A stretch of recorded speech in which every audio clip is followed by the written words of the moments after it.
नमस्कार दोस्तों, आपका स्वागत है हमारे इस चैनल में। आज हम संधि के विषय में जानेंगे। संधि हमेशा दो शब्दों के मध्य होती है। जैसे उन शब्दों के बीच में किसी शब्द का व्यवधान नहीं होना चाहिए और उनमें क्या होनी चाहिए, निकटता होनी चाहिए, अत्यंत निकटता। ठीक है, संहिता होनी चाहिए। परः सन्निकर्षः संहिता। ठीक है, संहिता होनी चाहिए, तभी क्या होती है, यहाँ पर संधि होती है। जैसे कि संहितैक पदे नित्या नित्या धातु सर्गयोः नित्या समासे वाक्ये तु सा विवक्षाम अपेक्षते। कह रहे हैं हर कोई पद में क्या होती है, संधि नित्य से होती है। धातु और उपसर्ग में भी संधि नित्य होती है और समास में भी संधि नित्य होती है। और वाक्य तु सा विवक्षाम अपेक्षते, और वाक्य में अगर आप उसकी उत्कृष्टता बढ़ाना चाहते हो और अच्छा करना चाहते हो तो आप उसमें क्या कर सकते हैं, संधि का प्रयोग कर सकते हैं। अगर आप सामान्य करना चाहते हैं तो आप सरल भाषा में भी बिना संधि के भी आप क्या कर सकते हैं, बोल सकते हैं और अपनी बात को पूरा कह सकते हैं। ठीक हुआ।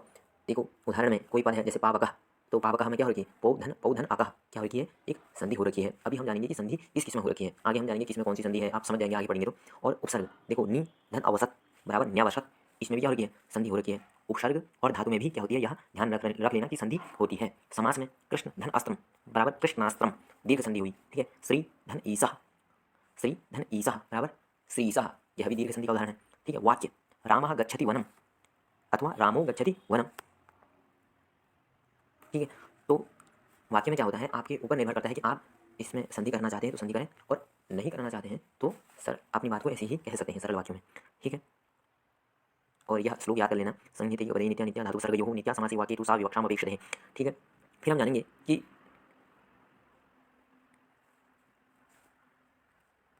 ये दोनों के स्थान, मतलब जब कोई पूर्व जैसे कोई वर्ण है, कोई शब्द लिया, उस शब्द का हमने संधि विच्छेद किया, जैसे विद्यालय किया, विद्या जमा आलय।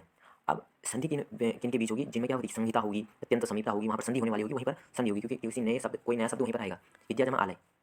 ठीक है, यहीं पर क्या होगा, उस विद्या के आ और आलय के आ के मध्य ही क्या होगी, संधि होगी। जैसे मध्वरी मधुधन अरि, तो क्या होगी, उस ऊ और उस मधु के जो मधु का जो ऊ है और अरि का जो अ है, इन दोनों में ही क्या है, संहिता, अत्यंत निकटता भी है, और इन दोनों में ही क्या आएगा, परिवर्तन आएगा, और यहीं पर आएगा, और एक मतलब एक वर्ण आएगा इनकी जगह पर। तो जैसे उदाहरण के लिए यहाँ पर दिया गया है, रमा जमा ईसः बराबर रमेशः, ये भी क्या है, इसमें भी संधि हुई है। यथा नी उपसर्ग है, आवश्यक धातु है, तो क्या बना, न्यावशत। ठीक है, वैसे ही कस्मिन बराबर चित बराबर कस्मिश्चित। ठीक हो गया। फिर आगे है कि दो में से एक का द्वित्व होता है, यथा एकस्मिन अवसरे। ठीक है,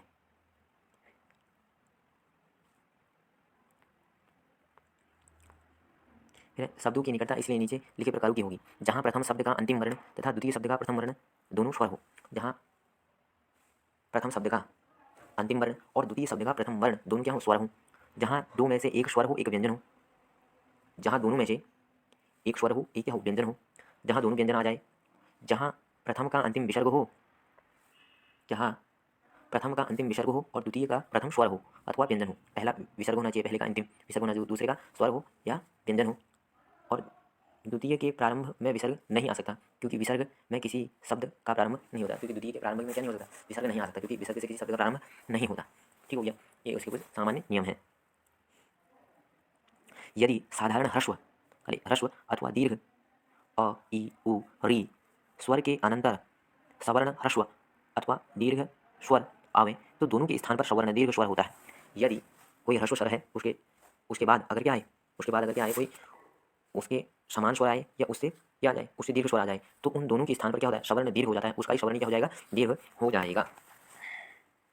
जैसे हमने ऊपर पढ़ा था श्रीशाह, आपने देखा था, तो इसमें क्या है, श्री, ये क्या है, दीर्घ स्वर है। ऊपर कहा है यदि साधारण ह्रस्व अथवा दीर्घ या कोई दीर्घ आ जाए, जैसे इसमें क्या है, श्री में दीर्घ है और अनंतर सवर्ण ह्रस्व या दीर्घ आ जाए, और ई में भी क्या है, दीर्घ है, उन दोनों के स्थान पर क्या हो जाएगा, उसका ही सवर्णी दीर्घ हो जाएगा। और इन बट श्री का जो ई है और ईसाह का जो ई है, दोनों दीर्घ है, इन दोनों के स्थान में आकाश सवर्णी दीर्घ इस सूत्र से क्या हो जाएगा, दीर्घ हो जाएगा। अक है और सवर्णी अचपर में है तो दीर्घ आदेश हो जाएगा, तो श्रीशाह क्या बनेगा, श्रीशाह।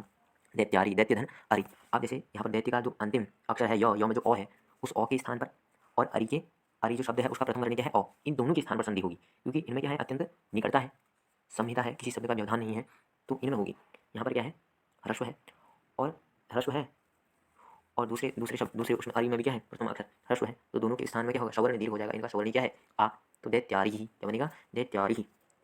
इसी प्रकार यदा अभवत, जैसे पहला क्या है, दीर्घ है, उसके अनंतर क्या है, फिर दीर्घ है ना, उसके बाद क्या है, ह्रस्व है, क्योंकि कहा गया है यदि साधारण ह्रस्व या दीर्घ आए पहले। ठीक है, तो यहाँ पर क्या है, पहले यदा क्या है, यदा में दा क्या है, दा में आ, वो है दीर्घ, उसके स्वर के अनंतर सवर्ण ह्रस्व, उसके बाद क्या है, ह्रस्व आया है। अभवत का जो प्रथम वर्ण है क्या है, इसमें स्वर क्या है, अ है, तो दोनों के स्थान पर सवर्ण दीर्घ हो जाता है, यथाभवत बनेगा।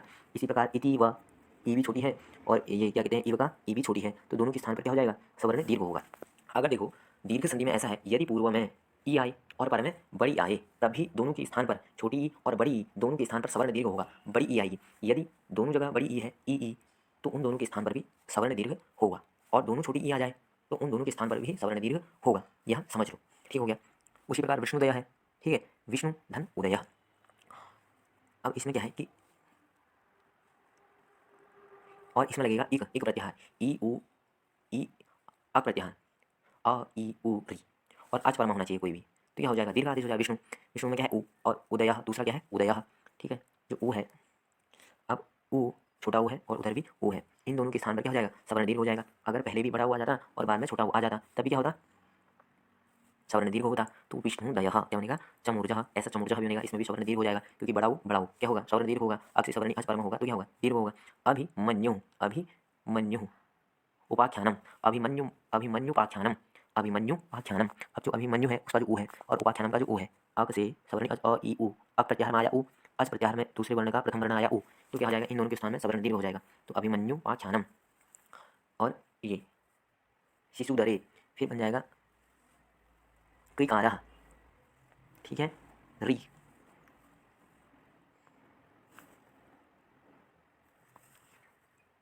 री और री के स्थान में क्या हो जाएगा, बड़ा दीर्घ री, क्रिकारा बन जाएगा, ठीक है।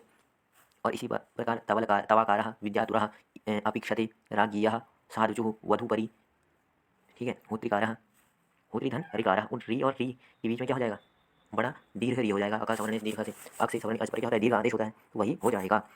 यदि री या ली के बाद ह्रस्व, यदि री या ली के बाद ह्रस्व रील री आवे तो दोनों के स्थान पर ह्रस्व हो जाता है। यदि री या ली के बाद, री या ली के बाद कोई ह्रस्व री या ली आवे तो दोनों के स्थान पर क्या हो जाता है, ह्रस्व हो जाता है।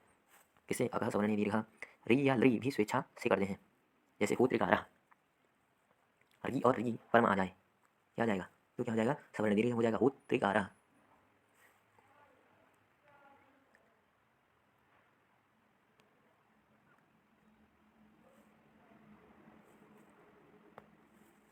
री के बाद ह्रस्व री या री आ जाए तो उसको क्या ह्रस्व हो जाता है, तो होत्रिकारः।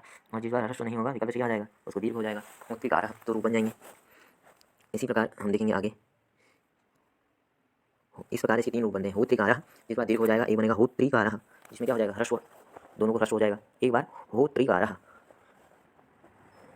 एक बार ऐसे ही रह जाएगा, होत्री धन ऋकारः, होत्री धन ऋकारः बराबर होत्रिकारः अथवा होत्रिकारः। यदि अ या आ के बाद ह्रस्व ई या दीर्घ ई आवे, अ के बाद ई आए या आ के बाद ई आवे तो दोनों के स्थान पर ए होता है, हो जाता है, ठीक हो गया। अ के बाद अगर ई आए तभी ए होगा, आ के बाद अगर क्या है ई आए तब भी क्या होगा, दीर्घ होगा, क्या होगा, ए होगा। यदि ह्रस्व उ या दीर्घ उ आवे तो दोनों के स्थान पर अ होगा, ठीक है। ह्रस्व उ या दीर्घ अ के बाद अगर ह्रस्व अ आए और दीर्घ उ आए तो दोनों के स्थान पर ओ होगा। यदि ह्रस्व री आए या दीर्घ री आए तो उनके री ह्रस्व री आए और दीर्घ री आए तो क्या हो जाएगा, अर हो जाएगा। और यदि लय आए तो दोनों के स्थान पर अल हो जाता है। इस संधि का नाम गुण संधि है।